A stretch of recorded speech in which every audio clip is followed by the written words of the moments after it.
Class is now starting. All attendees are in listen-only mode.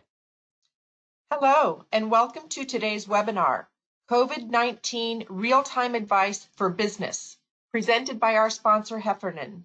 We're so happy you can join us. My name is Deb Beto, and I will be your moderator today and be monitoring questions you may have during the session. Before we open up the session, let's review a couple of key items. All of the webinar materials we discuss can be found at the URL currently showing on your screen. I will be sharing this URL in a follow-up email, so don't feel like you need to write it down right now. If you have trouble with your internet connection during the webinar, we recommend leaving the presentation and logging back in. If you have audio difficulties or a telephone line goes dead during the call, we want you to hang up and call back again to the same number. If all lines go dead, watch the on-screen chat box for an alternative call-in number. Please feel free to ask questions or provide feedback by using the chat box or questions box during the webinar. If you are using a tablet, you may need to tap on the screen for the options bar to appear, and then you can select the appropriate option. We may not respond immediately, but we will work your questions or feedback into the end of the presentation. If we can't get to your comment or question during the session, we will be online afterwards to respond, or we may follow up in an email if we run completely out of time.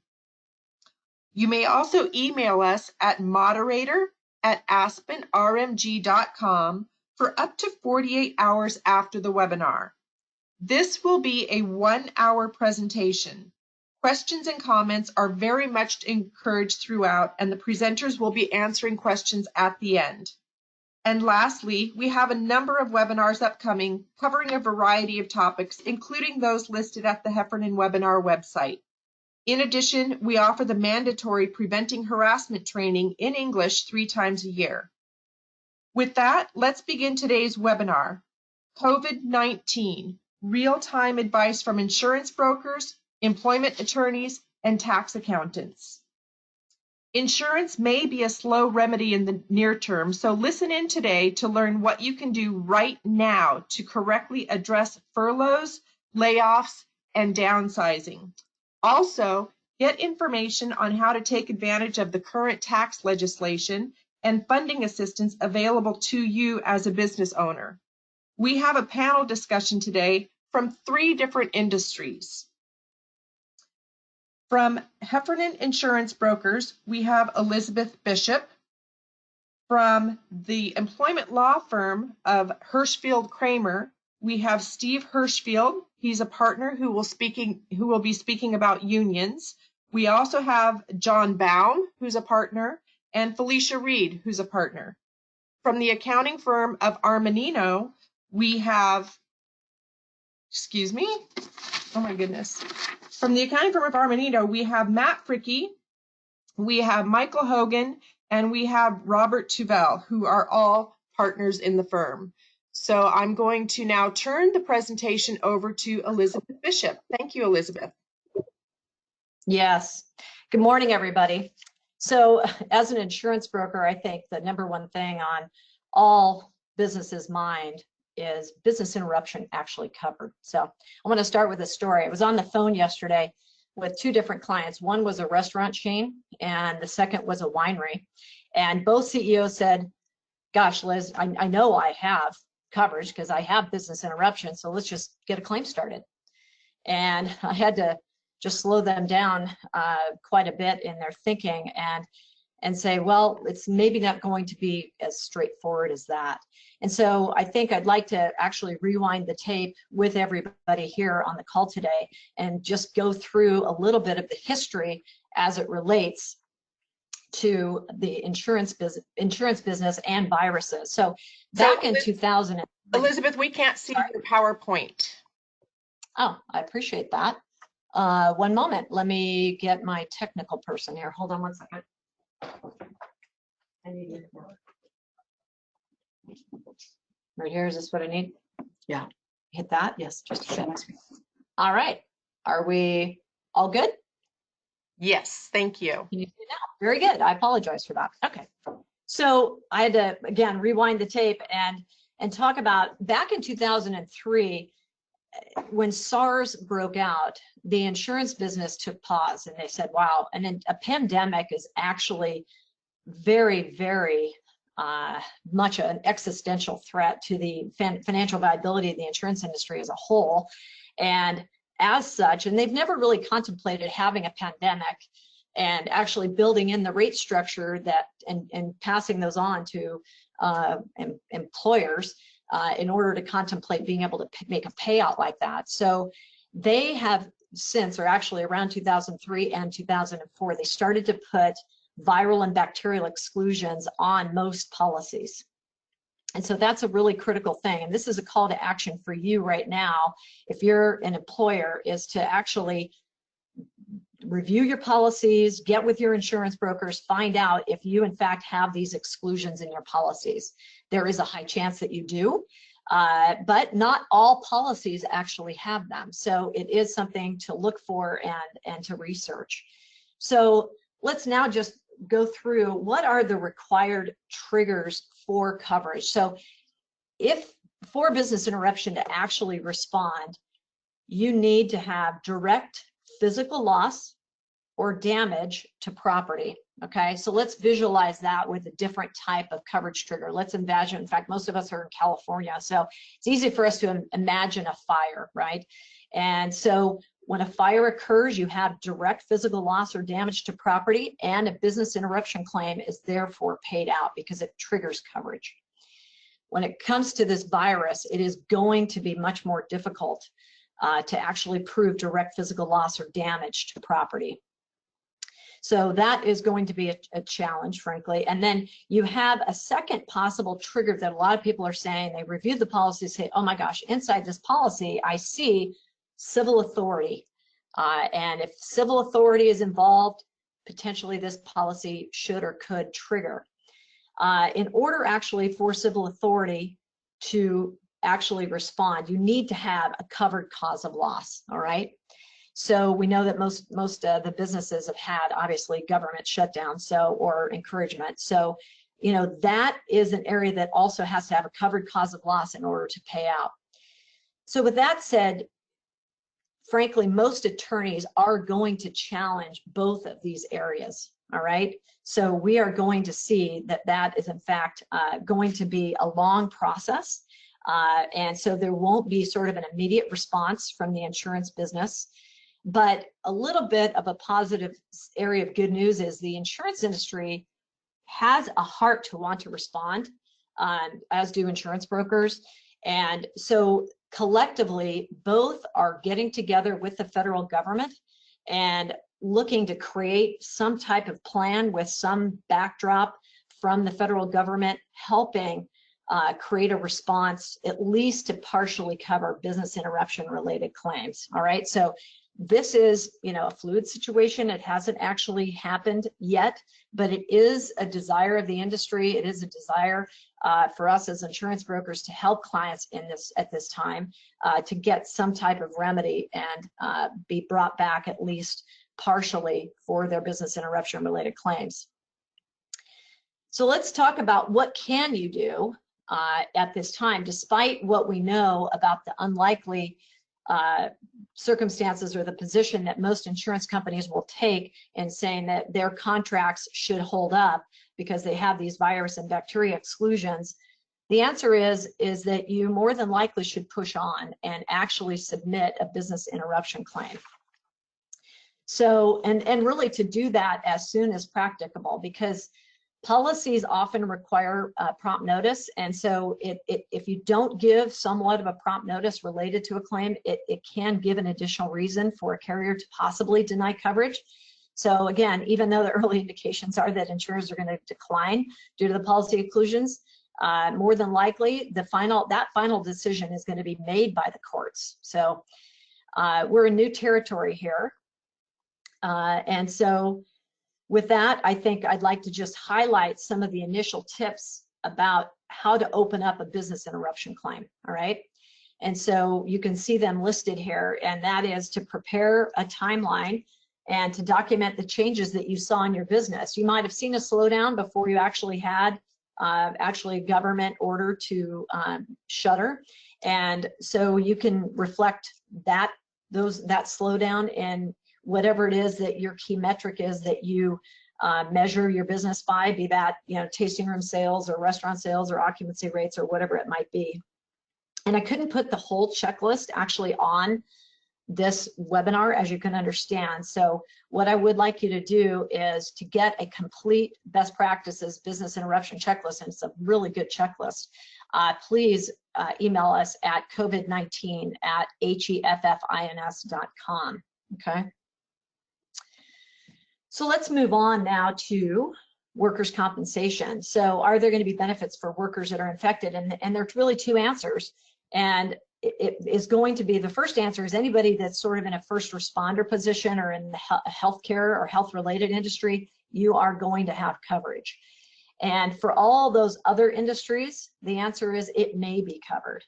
So again, outside of healthcare, each case is going to be assessed. And, you know, we all know that, frankly, traditional colds and flus are not compensable under workers' comp because you don't really ever know definitively, and you can't tie the origin of the illness to work per se. But if an employee has been exposed to a fellow employee, more than likely you are going to get remedy under workers' comp. Okay. And so I actually had one of our wineries call last week and say, hey, and by the way, isn't it fantastic that wineries are actually considered an essential business? I just think that is awesome. So we all need our wine. Anyway, they called and said, if we have somebody that's working actively in the winery and, you know, helping us, you know, stir the tanks and all that goes on in wine operations, and they become infected, what is my obligation under OSHA? And so the obligation under OSHA is that you need to send all the employees home that work closely with that employee over the basically going back a 14-day period, just to make sure they don't spread it further. And before the actual employee, well, actually, as they find out, ask them to identify all the individuals who worked with them in close proximity with, you know, back to the last 14 days, just to ensure that you have a full list of people that should go home and get tested.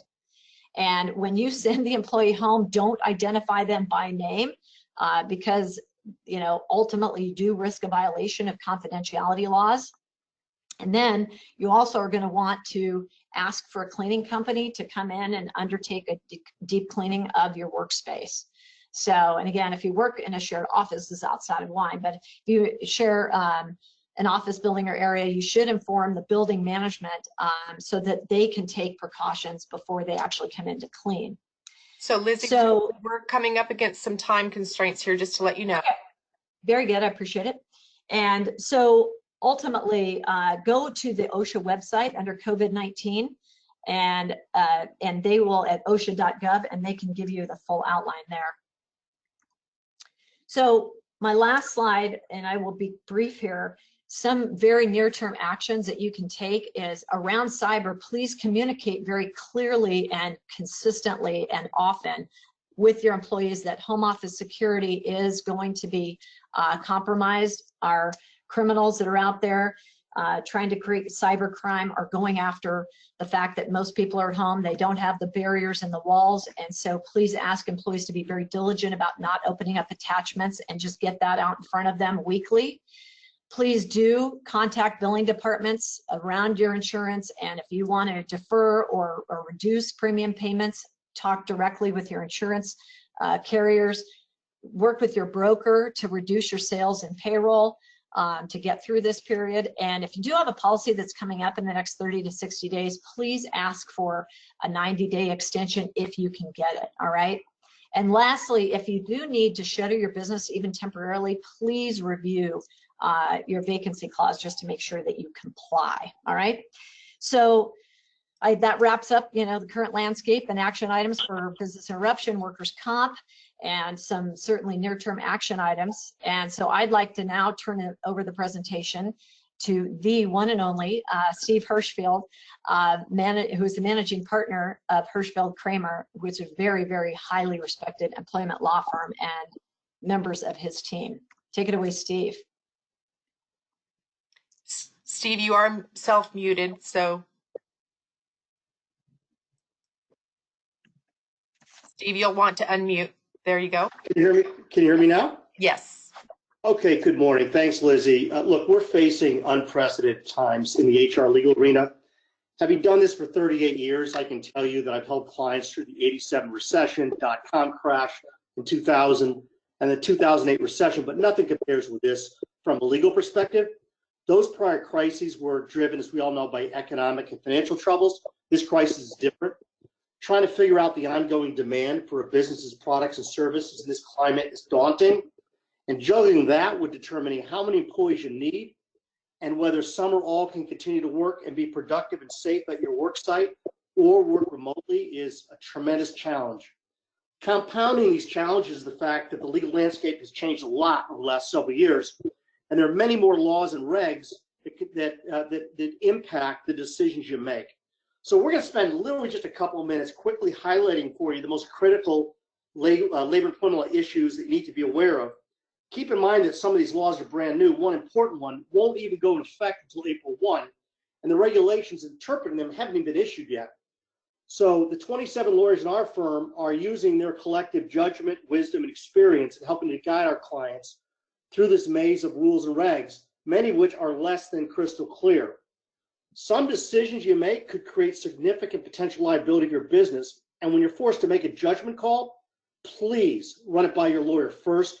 I'm not doing this or saying this from self-interest. Just know that your lawyer is going to give you the best possible advice on what could be a very blurry area, and the decision-making process you make that could create potential liability, if you make it in conjunction with your lawyer's conversation, it'll be protected by the attorney-client privilege. Now, with respect to health and safety issues, let me just make a couple of points. To the extent you have employees who are still working at your facility, I'm sure you're all right now well aware of the measures you need to take to protect them. What you really need to understand is because this crisis has been declared a pandemic, there are special rules that allow you to say and do things with your employees that under normal circumstances you'd never legally be able to do, and I want to go over those with you briefly. First, you have the right to ask employees if they have any virus symptoms and tell them to stay home if they do. Second, you have the right to tell employees to stay home if they don't feel well or they believe they've been exposed to others with the virus. Third, you do have the legal right to check the body temperatures of employees and others who come into the workplace and refuse to admit them if they have a fever. Fourth, you're required or you can require the use of personal protective equipment to the extent you need to. Next, you have the right to ask employees who have not reported to work why they were absent and expect an honest and detailed explanation for their absence. Also, if an employee, customer, or vendor has been in the workplace and you later learn they've been quarantined, tested positive, or came into contact with someone who has the virus, you have a legal duty to inform all of your employees that you suspect may have come in contact with them and to send them home and either close off those areas of exposure or perform a deep cleaning before allowing access back to that part of the premises. Now, if your employees are now working remotely, here are a couple of key points for legal consideration. Number one, you continue to have a duty to accommodate these employees' unrelated disabilities at home, just like you do at work. So for example, if you have an employee who needs a special ergonomic chair or a special keyboard or telephone equipment, if they're working at home, you have to provide that equipment just like you would at the office. There's this same duty to accommodate. Secondly, keeping track of non-exempt employees' work hours is a challenge, but you need to make sure to do that. What we're already finding is that we have employees who are working early, working late, working on the weekends, and they're not exempt. And remember, if you're not tracking that, you open yourself up to the potential for overtime liability.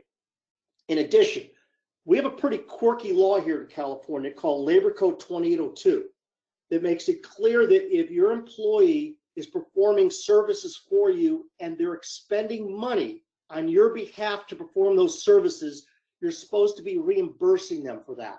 There are some gray areas here, but for example, if your employees have to get a special laptop, or if they're utilizing their internet, or using other equipment that is their own, but nevertheless being used as part of delivering services for you, technically, the law says you're supposed to reimburse them for that. Again, they're close questions, so please speak with your lawyer about that. And then finally, and I think most importantly, closely manage the performance of those people who are working remotely. And remember, if you have employees who aren't reliable, who are not meeting your expectation, and frankly, there are going to be employees who, unless they're babysat at the office, may not work to your satisfaction. The law, even in this environment, continues to allow you to hold them accountable, to put them on a performance improvement plan, to discipline and terminate if necessary if they're not meeting your expectations. Okay, with that said, I want to turn things over to my partner, Alicia Reed, who's going to talk to you a little bit about leaves and furloughs. Thanks, Steve. Good morning, everyone. Wanted to start out with just a very general brief overview of the new federal laws for paid leave. These two laws, as you know, if you've heard, the Emergency Paid Sick Leave Act, which we'll call the EPSL, and the Emergency FMLA Extension Act, which I'll call the EFML.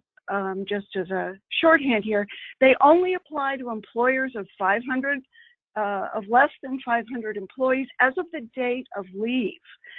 Do they apply to people who are on furlough?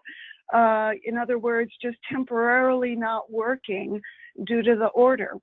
We think they will, but again, we are waiting for more definitive guidance from the DOL. So if you haven't severed the employment relationship, pay attention here.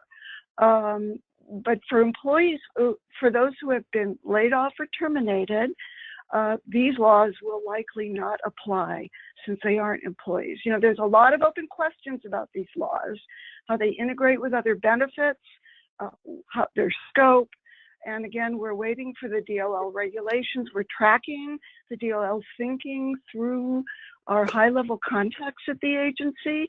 But, you know, until we see it in black and white, which should be next week or the week after, we're kind of, you know, doing our best to advise in this area. So the EPSL, paid sick leave, 80 hours of paid leave, two general areas. One is when the employee can't work. So leave is when the employee can't work.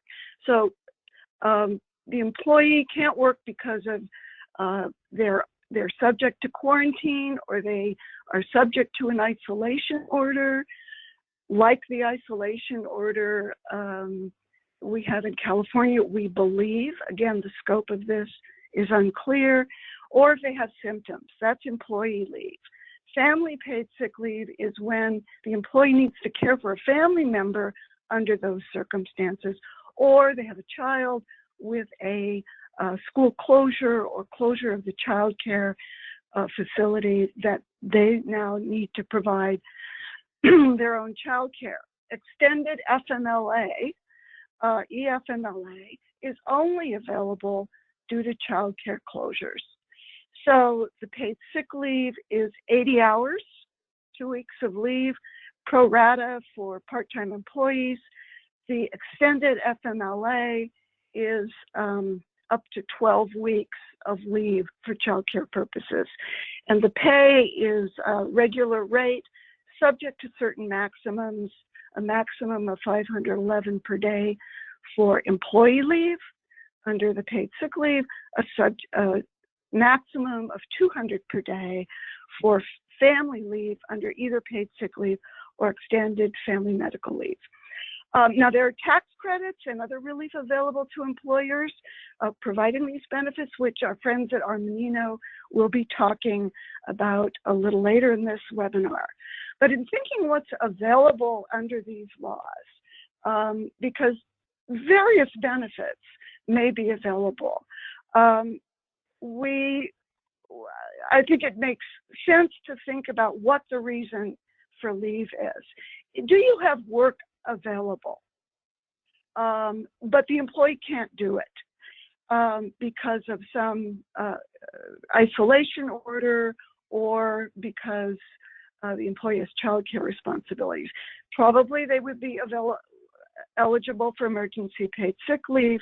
They may be eligible for sick leave under your policies. If they are ill, and if you are an employer of more than 500 employees, think about regular FMLA for the employee's own serious health condition or that of the family member. Now, what if work is not available due to a shutdown order or related reasons? They can't telecommute. In that case, what you would look at, certainly unemployment benefits are the number one benefit that's available, but emergency paid sick leave may be available for those who are on temporary furlough, FMLA expansion, perhaps if their child is home due to a closure. These issues with respect to how these benefits integrate for various leave reasons and various furlough reasons are very complicated, and we don't have time to go through them today. So please consult your lawyer. And I'm going to turn it over to my partner, John Baum, who's going to talk about the tough decisions of layoff and downsizing. Thank you, Felicia. Unfortunately, some employers are going to be faced with probably among the most difficult economic decisions with COVID-19 and various shelter-in-place orders, and that is you may have to cut expenses in this unusual time. In employees, the labor costs are the most significant expense in most organizations from a budgetary perspective. So many of you have been facing those decisions, and I'd like to suggest kind of 4 things to consider. Number one, if you're going to do a layoff or a downsizing or a RIF, who do you select? As with a layoff in different times, you need to make sure you're using valid, non-discriminatory criteria for selecting among a work group. Now, the closure of an entire department is a relatively straightforward decision that has less of a discrimination impact around that. However, selection within a department or group is more sensitive. What is the non-discriminatory criteria you're using? Most employers will use skill set and performance. However, some, for example, union environments under a collective bargaining agreement, it's defined as using tenure. So you need to make sure whatever criteria you're using is applied consistently in a non-discriminatory fashion, and to look at how it impacts your organization, especially in the areas of age, gender, and race. Second issue of consideration, is it going to be a permanent or temporary layoff? Now that's typically an operational or economic decision. Right now, what we are seeing is that many employers are deciding to do a temporary layoff and let their employees know we're going to have to reevaluate things at or around April 7th or April 8th related to the shelter in place. Some employers are having to say no because of the nature of the enterprise, it's going to be a permanent layoff. But that is typically, again, an operational consideration. Third thing to consider is how big, how many employees are going to be impacted. Is there going to be a legal compliance issue in terms of giving notice to your employees of the layoff? So there's a federal WARN statute, and then many states, including California, have their own versions of the WARN Act. In California, we call it the CalWARN Act. And those laws require detailed written notice to employees and to government entities if the size of the layoff is sufficient to trigger the statute itself. Now, I'll tell you, Of course, the legislature in Sacramento, when it passed Cal Warn, made decisions, so it's not aligned or synonymous with the federal statute. So regardless of what state you're in, you need to first determine, is there a state WARN Act, and then to make sure you're doing the count under both the state and the federal law. Last week, Governor Newsom in California issued an executive order, and what he did was suspend parts of Cal Warn. Initially, before that executive order came out, we were thinking that an exception under Cal Warn, physical calamity, would apply to this situation. Our best judgment now is that the issuance of the executive order removes the application of physical calamity, although it is not explicit, and instead says to employers, if the size of your layoff is sufficient to trigger the thresholds under Cal Warn, then you are to give as much notice as is practical. You are not going to be held to the 60 days notice that is required under the federal statute or under the Cal Warn normally, but you need to still give notice to the employees and to the government entities. Further, recent case law, kind of predating COVID-19, indicated that a temporary layoff, a 3 to 5 week layoff, is sufficient to require a Cal Warn notice, again, if the numbers are big enough. Because of the technical nature of Cal Warn in California, the governor's executive order, I strongly encourage you to consult with your employment counsel to make sure you're counting right and your analysis is correct. The last of the 4 points of consideration is for severance agreements, and that's an economic decision, whether you're going to provide severance to typically permanently laid off employees in exchange for release of claims. The release of claims need to be vetted by an attorney, and for those of you who have not gone through a layoff, and unfortunately we're in a situation where many people have not gone through a group layoff, this may be the first time. There are special rules around group layoffs and the use of severance agreements, in particular for getting people 40 and over to sign the release. So for example, the time of consideration, instead of 21 days for someone 40 or over, goes to 45. And even more importantly, there is a disclosure requirement under the federal law to get the age discrimination claim waived, and you need to be compliant with that disclosure. So yes, there are lots of issues around there. Those are 4 highlights looking at 30,000 feet. What I want to do is turn it back to my partner, Steve Hirschfeld, who's going to talk about special union issues. Thanks, John. We're just going to wrap up the legal section talking briefly about that. So let me make a couple of comments. If an employer makes a decision that meaningfully impacts a term or condition of the employment of a unionized employee, this is somebody who's covered by a collective bargaining agreement, federal labor law requires that you first bargain with the union before making those changes. That is entirely different for the rest of the workforce, where you can, as an employer, make these decisions unilaterally at any time. Now, keep in mind, there are going to be times when consulting with the union may slow things down and may frankly impact your ability to act quickly and swiftly and safely. And I'm going to be the first to tell you that from my perspective, the safety of your employees and customers and ensuring the survival of your business should trump and take precedence over any concerns related to the union and bargaining with the union. And so my advice to you is consult with legal counsel when you're weighing those risks of, do I go forward and just unilaterally implement something before I talk to the union? And again, do that because it's protected by the attorney-client privilege. Now, a couple things to keep in mind. Unions are well aware that you're facing tough decisions right now. Many of them are actually reaching out to my clients who are unionized. My suggestion is that you reach out to them and that you do it soon. And you merely tell them that, listen, we're going to keep you in the loop and we'll consult with you as necessary.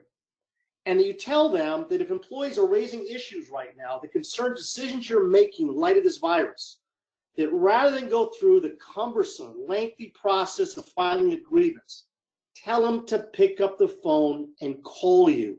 This will help avoid or minimize disputes. Now, the primary decisions that you're going to have to discuss with legal counsel, that you might have to decide to give the union a heads up on and possibly negotiate over, are going to be things like significant changes to employees' work schedules, work duties, decisions on things like job sharing or combining job duties, implementing certain types of safety protocols like testing, reducing work hours, furloughs and layoffs, whether they're permanent or temporary, changing rules on the use or counting of sick leave, leaves of absence, and vacations, and things like eliminating company paid meals. Keep in mind, consult with your legal counsel before deciding whether you can just go ahead or notify the union first. Now, if you've planned grievance meetings with the union during this time period, my strong advice to you is do not do them in person. Insist they be done by Zoom or another video technology. Most unions are going to understand that. I would not do them face-to-face right now. If you have arbitration hearings that have been scheduled, if your lawyer tells you she or he is not comfortable doing it by Zoom, and there are times you won't want to because you feel like you have to be in person with the individual to make an impact on the arbitrator, I wouldn't hesitate to reschedule it to a later time. Okay? Steve, and we've got some time crunch here. Understand. And then finally, with collective bargaining, put it off if you can, and just understand that if you do or request to have it extended, just keep in mind that unions may ask for retroactivity, and that's something you'll want to think about when you request an extension. So with that, I'm going to turn things back to our friends at Armanino, specifically Matt Fricky, who's going to talk to you about some important tax issues. Thanks. Thank you very much, Steve. I appreciate it. Armanino is still digesting everything. As you know from the legislative updates that took place last night, we're absorbing all the changes that took place. I'm going to have Bob start off due to time crunch on the small business administration aspect of the new loans, the new bill that's out there. So, Bob, if you can speak to this quickly, that would be great. Thanks, Matt. I will definitely go as quick as I can. I'm going to provide a brief overview of the SBA economic injury disaster loan process, and then the pending legislation from the Senate and how the funding aspects of that bill will impact small businesses. The SBA is now making loans available statewide to small businesses and private nonprofit organizations to help with the COVID-19 situation. The loans are at very attractive rates, up to $2 million in funding. For small businesses, interest rate of 3.75% is pretty good. And for the nonprofits at 2.75%, even better. And with longer repayment terms under the SBA loans, up to a maximum of 30 years to help manage the payment, that's also a good benefit. So what's available? Under the previously funded House bill, there was $50 billion of loans for the EIDLs. If the new legislation gets passed, that's going through the Senate now, and will hopefully be voted on and then approved by the president soon, there will be two more components. There's going to be an additional $367 billion of funding of the EIDLs, plus an additional $500 billion in new funding. That new funding, it's yet to be determined how that's going to be allocated and who's going to be responsible for it. But as of what we know right now, the Treasury Department will likely administer direct loans for large, seriously distressed companies like the airlines, hospitality industry, cruise lines, etc. A new credit facility, again, and we don't know how the $500 billion is going to be split up, but it's not going to be administered through the SBA, but it's likely going to be rolled out through existing commercial banks. We do have from Monday, Steve Mnuchin did suggest that if indeed that funding does go through the banks, and if the loans that small businesses go out and get through that process are used to either retain employees or rehire employees, that SBA loan might be forgiven. So there's more information that will be coming out on that. So what should you do as a small business who, if you're impacted by this right now? The first thing you should do is contact your existing bank and ask them if they're an SBA lender and start the process with them. Go online, do the application. How do you do that? Go to sba.gov, go to that website, select funding programs, then click on disaster loans and start the application process. If you need assistance with that, reach out to Armanino if you're not already working with an SBA lender. And for nominal fees, we can help people get some of the information accumulated. And mostly what you'll need help with is the cash flow forecasting. They're waiving some requirements for SBA, but not all requirements. And you still have to show the ability to repay the loan, unless under Mnuchin's plan, again, we got to wait to see if the bill goes through, it might be forgiven. But at the application phase, if it's the SBA loan, you're still going to have to show the ability to repay. So that's everything that we know about the existing SBA process. Keep looking for the legislation that's going to come out. Look at guidance on the new credit facilities. And with that, I will hopefully have been brief enough. Turn it back over to Matt Fricke to talk about a legislative update. Thank you, Bob. So if we can flip to the next slide, we could probably walk through this. One more slide forward, please. Perfect. I get the luxury of talking to everybody about this, which is interesting because the White House and Senate leaders last night, shortly after midnight, finally reached an agreement on a $2 trillion coronavirus relief package for workers and businesses. At this moment, not all the bill text is finalized. We expect this to occur in the coming hours. And the bill provides a plethora of government aid aimed at stemming the financial impact of the coronavirus. To put this in perspective, if we think back to 2008 and 2009, we had stimulus packages that totaled around $1 trillion. We have more than doubled that at this stage, which kind of puts the magnitude of the situation that's taking place right now. So very unprecedented times. It's a struggle for everyone to keep up with the constant change. But as it relates to legislative updates, I'll kind of break it down to areas I see as pertinent and impactful, and based on the questions we have seen from our clients so far. The two measures, which are essentially an expansion of earlier acts in 1993, are up on the screen. And that's the Emergency Family Medical Leave and the Emergency Paid Sick Leave. Under the Emergency Paid Sick Leave, a private company employer who has less than 500 workers and all public company employees will be required to provide paid sick leave. It's a mandate.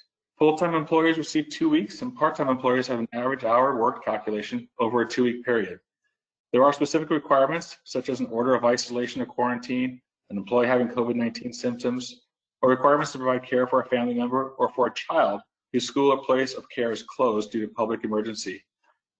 The Emergency Family and Medical Leave Act is a private company employer, again with 500 workers or fewer. They must provide as many as 12 weeks to leave for employers to care for a child whose school or place is closed.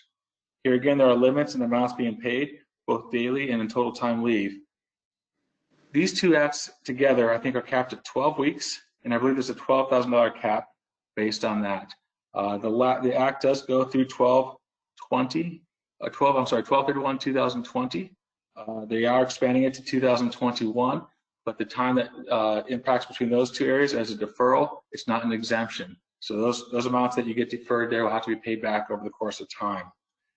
So then it gets down to, how do the companies pay for this? The original House Bill 6201 went in and talked about FICA tax credits that the employer could have. Employees are taking time off under these two acts. The bill provides 100% refundable employer payroll tax credit on the wages required to be paid, and also the health benefit contributions required to be paid. There are three components in that that were kind of discussed at length in the original 6201 and expanded under this new act that's working its way through the Senate now that are going to change these rules. A lot of times under 6201, the employees looked at this and said, the credit's not sufficient enough. How can we pay for our people to take this much time off? That was addressed in this new recent bill, where they're now providing a tremendous amount of cash for the employers to pay for these things. The bill provides $367 billion for small businesses to maintain their payroll of employees forced to stay at home. There's also $500 billion guaranteed and subsidized loans for industries that are going to have to pay their employees to maintain this. These are all new and developing areas, but the first two are employee benefits, the tax credits, and the loans and the grants are employer benefits. So we'll see what happens as the legislature becomes finalized. The last piece I'll talk about is where there's a tremendous amount of impact on the phase 3 bill that's working through. I would say the first and foremost, employee continuity, we just talked about the loans and the grants to the employers. On the individual side, the bill has something that we're authorized an economic assistance payments to individuals. So households, the provision will provide a $1,500 cash assistance to individual and $7,500 for a family of 5. These are direct checks that are going to be cut and sent to you.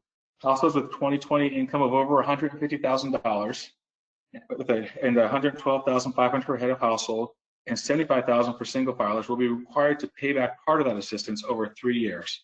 That's a 0 interest rate loan though. So the government's basically sending cash to individuals to stimulate the economy, to keep those wheels greased of the economic engines. The benefit's also going to be made to the retiree people. So Social Security Administration will be issuing checks. And even if you don't have family earned income, those provisions will be coming. There's going to be an expansion of the earned income tax credit for 2020 and 2021. There's an expansion of the child tax credit, dependent care assistance, and the list goes on and on. As it relates to corporate side, and this is going to be very impactful for a lot of folks, they went through the small business interruption loans, which we talked about. They also have what's called the NOL carryback provision. So in 2018, 19, or 20, your operating losses for your companies can't be carried back 5 years. And it's going to remove also the taxable income limitation to allow the NOL to fully offset income. They have an acceleration for companies to recover AMT tax credits. More to come on that. They have an increase to 50% of the interest expense deductions. So originally that 30% cap under 163J, those caps have now been removed to push it up to 50%.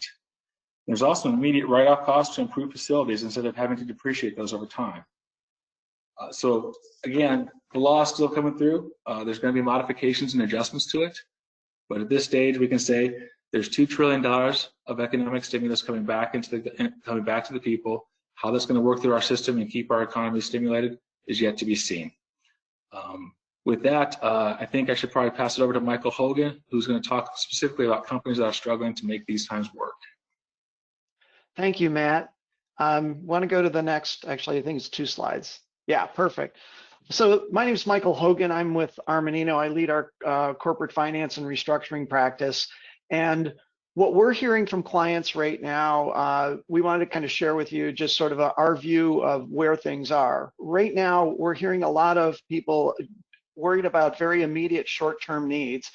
But the reality is that we know that companies are going to have issues both in the short term and in the midterm because the economy is not going to come back just immediately as soon as people return to work. And so when we're talking to our clients right now, what we're telling our clients is that they should be doing quick assessments of their business and primarily focused on liquidity, understanding where they currently stand, what their cash is, and looking at that.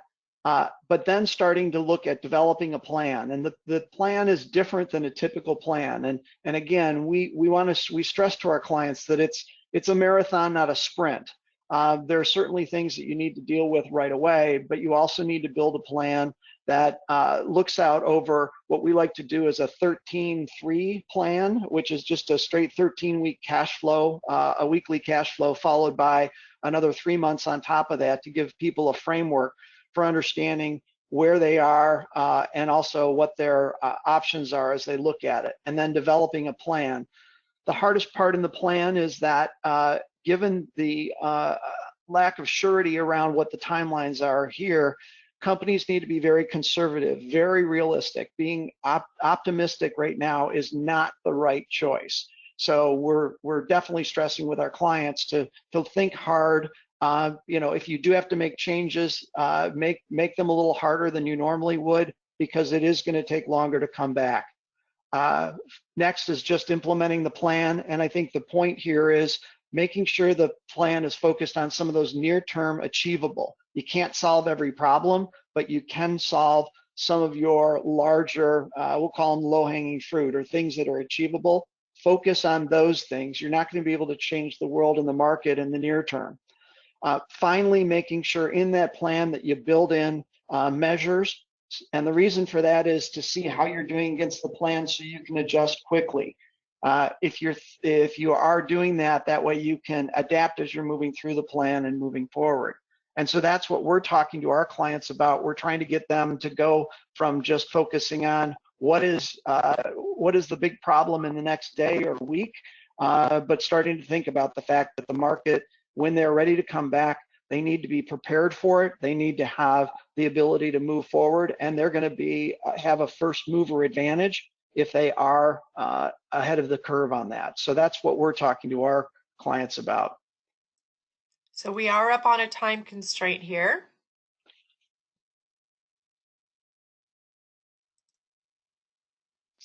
So I think that, yeah, that wraps it up for me, just in terms of what we're focusing our clients on. All right, very good.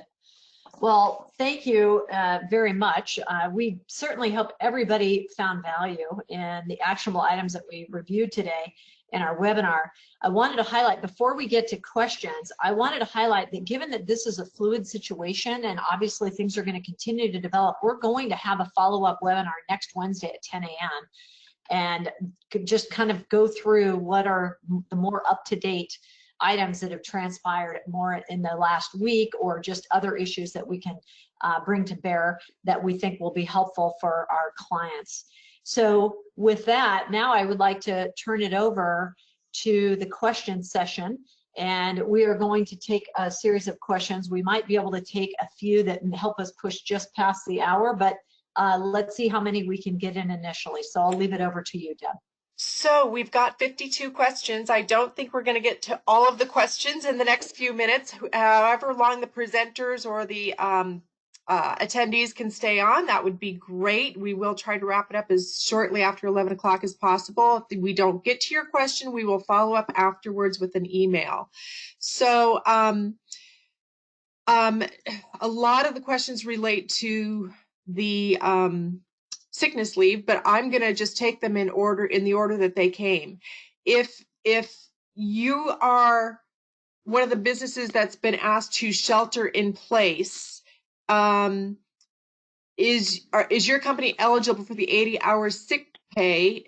The employees are able to work, they're just asked to stay at home by the governor. So how does that come into the 80 hours of sick leave? I'll jump in. This is Felicia. Go ahead. Can you hear me? Yes. Okay. So we believe this is a government isolation order. That is one of the bases for sick leave under the emergency paid sick leave law. That's the thinking right now. There are some who think it only applies to an employee who's been ordered by the government to stay home, so an individual order. So, but we're thinking that the government, the shutdown order, the shelter-in-place orders that are out there will qualify. We await the U.S. Department of Labor regulations, so stay tuned. Okay. But Felicia, let me just jump in here, Felicia. So, but what if you've got somebody, because of the stay-at-home rule, is at home, but they're not sick, they're working for you? That wouldn't be applicable then, correct? That's correct.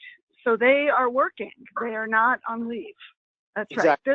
right. This applies when the employee is unable to work. And what if you have an employee who is able to work and you have work for them in an isolated area where they're not exposed to other people, but they're still not comfortable leaving their home? Do they get unemployment? That's a really good question. Do they get unemployment? I don't think so if they're able to work, but that's between them and the agency. They could go down and apply for it. If you have work available, and it will vary by state, I believe, but if you have work available, then you would consider putting them on leave. And somebody who's just concerned, who hasn't been exposed, doesn't have symptoms, and doesn't have a family member who they need to take care of in that situation would not qualify for paid sick leave under the emergency legislation. Okay. And you can hold, and let me just add, and you can hold, this is Steve, you can hold that employee accountable to work for you. Your expectation is they're an ongoing employee. You're not asking them to come in. They're not indicating they're not physically capable of working. Just for some reason, they feel, quote unquote, uncomfortable. That is not a legal sufficient excuse to refuse to work. Excellent point. One other item on this one, I'm sorry to interrupt, but employers, we must have a way to make a mechanism for tagging these reporting eligible leave wages. So how do you record your time, and your time card is going to be pretty critical to support any claim that's going to be filed. So we need to have a mechanism in place internally to track who's working, why they're working, and if they're not working due to COVID-19, how those hours are going to be tracked. So just be cognizant of that and pay attention there. Okay. We have quite a few nonprofits in the audience today, and some of them are don't pay corporate income taxes and are maybe self-insured for unemployment. And so how does the federal and state relief bill reimburse those types of employers for employment costs? This is Matt from Armanino. I did read this in the bill originally that nonprofits, that was a big question earlier under HR 6201, if they qualify or not qualify. They do qualify. The mechanism for them to get reimbursed is not known or not sufficiently described right now in the new phase 3 bill. But rest assured, nonprofits are qualified for the same provisions that everybody else is going to make benefit of. How that mechanism works and how they get reimbursed is unknown at this time. Okay. Let's see, our next question is are employer rights in effect even if there is a CBA in place? Yes, this is Steve. So one of the most important things you need to look at if you're a union employer is your management rights clause. If your management rights clause is spelled out in a way to give you the unilateral right to do things like change equipment, change schedules, change work duties, and there's nothing in the CBA forbidding you from doing that, you have the right to do that. And in most situations, you're not going to need to bargain with your union first. But that's why it's important that you consult Labor Council on this. But yeah, for sure, look at your management rights clause first. Okay. And do the paid sick leave laws apply to employees with less than 50 employers with less than 50 employees? Hi, this is Felicia Hirschfeld Kramer. The answer to that is yes. Okay. Felicia, do you want to spend a second though?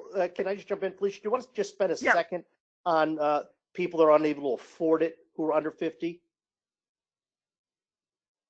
Well, so there are a couple of exclusions under the Extended Family and Medical Leave Act for employers under 50 and under 25. But that's not emergency paid sick leave. The only exclusions under the Emergency Paid Sick Leave Act are for employers of 500 or more. Also, the employers may deny a leave request from an employee who is a healthcare provider, like a doctor, dentist, nurse, or an emergency responder. But those are the only exclusions under the paid sick leave law.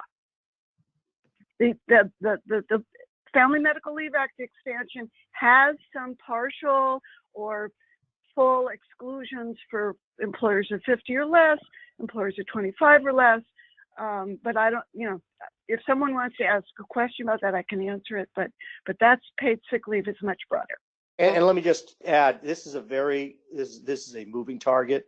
The Department of Treasury apparently is going to issue some regulations about if you can prove that your business literally would go down the tubes if you had to comply with this, and there's some sort of a reporting mechanism that they're going to be setting forth, but those regulations have not been issued yet. Okay. To add on, this is John Baum. Under the recently issued frequently asked questions that the DOL has set forth, the under 50 They are saying maybe applying to both parts of the law, C and E, and that they are anticipating issuing regulations around that related to, as Steve just indicated, the impact upon the business financially. They are saying don't send requests into the DOL quite yet and to look for the regulations. So it may be more expansive. And so just the bottom line, I know we're running out of time, is consult your employment lawyer, because in this situation, if you're a very small company and you're literally on the cusp of closing down and the expenses related to these leaves would literally cause major financial hardships, the bottom line is we may be able to assist you in avoiding having to pay out those benefits. So it is 11 o'clock. I know I'm not sure what our panelist availability is to stay on the line. But I think that we've got so many other questions right now that I think we'll be answering most of the questions by email. So we're going to close the webinar today and remind you that we will have a follow-up session on April 1st, because things are changing all of the time, every day right now. And we will follow up with your questions by email. I want to thank you for attending today's webinar presented by Heffernan. We will also send information by email with instructions on how to access a copy of the presentation on the website. And also we have recorded this session, so if Heffernan will be able to make that available to some of the attendees.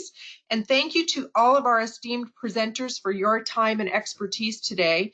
We hope all of the attendees found today's webinar to be a valuable use of your time. And be sure to join us on April 7th for conducting workplace investigations. Thank you, everyone, and have a very safe day. Very good. Thank you so much.